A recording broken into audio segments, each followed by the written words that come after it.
मड़बा पर बैसल चारो बरुआ सोहावन लागे। मड़बा पर बैसल छथिन बरुआ सोहावन लागे। बड़ रे सोहावन लागे, बड़ा मन भावन लागे।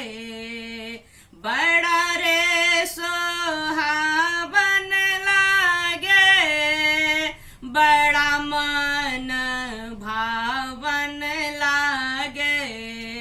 मड़बा पर बैसल छथिन बरुआ सोहावन लागे।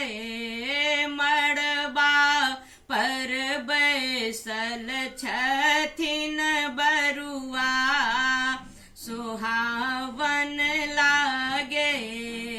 कहमा से पंडित अलखिन, कहमा से ब्राह्मण अलखिन, कहमा से अलखिन चारो बरुआ सुहावन लागे।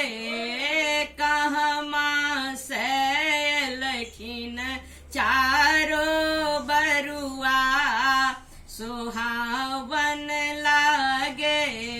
मड़बा पर बैसल छथिन बरुआ सुहावन लागे।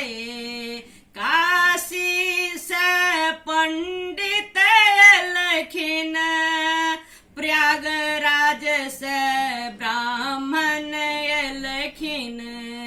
काशी से पंडित अलखिन, प्रयागराज से ब्राह्मण अलखिन। अयोध्या से अलखिन चारो बरुआ सुहावन लागे। अयोध्या से अलखिन चारो बरुआ सुहावन लागे। मड़बा पर बैसल छथिन बरुआ सुहावन लागे। बड़े रे सोहावन लागे, बड़ा मन भावन लागे। बड़े रे सोहावन लागे, बड़ा मन भावन लागे। मड़बा पर बैसल छथिन बरुआ सुहावन लागे। राजा लूटा बये अनधन संपत्ति, राजा लूटा बये अनधन संपत्ति। रानी लूटाबे हाथ के कंगना सुहावन लागे। रानी लूटाबे हाथ के कंगना सुहावन लागे। मड़बा पर बैसल छथिन बरुआ सुहावन लागे।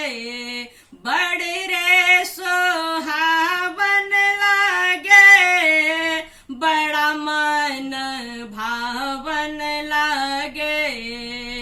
बड़े रे सोहावन लागे, बड़ा मन भावन लागे।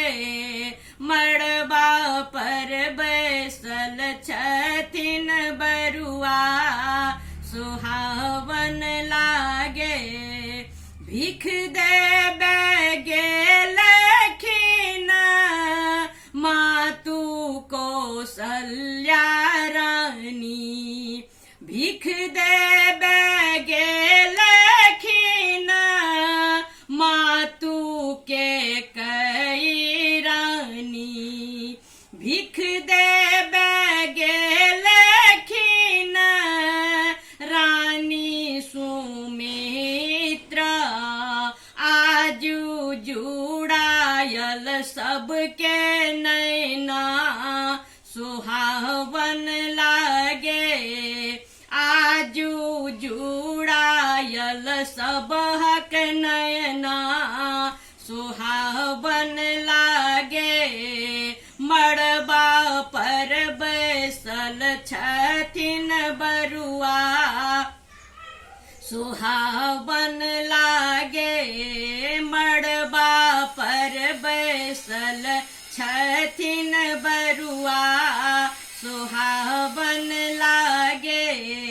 बड़ रे सोहावन लागे बड़ा मन भावन लागे। आजू पूरल मन के कामना सुहावन लागे। आजू पूरल मन के कामना सुहावन लागे। मड़बा पर बैसल छथिन बरुआ सुहावन लागे।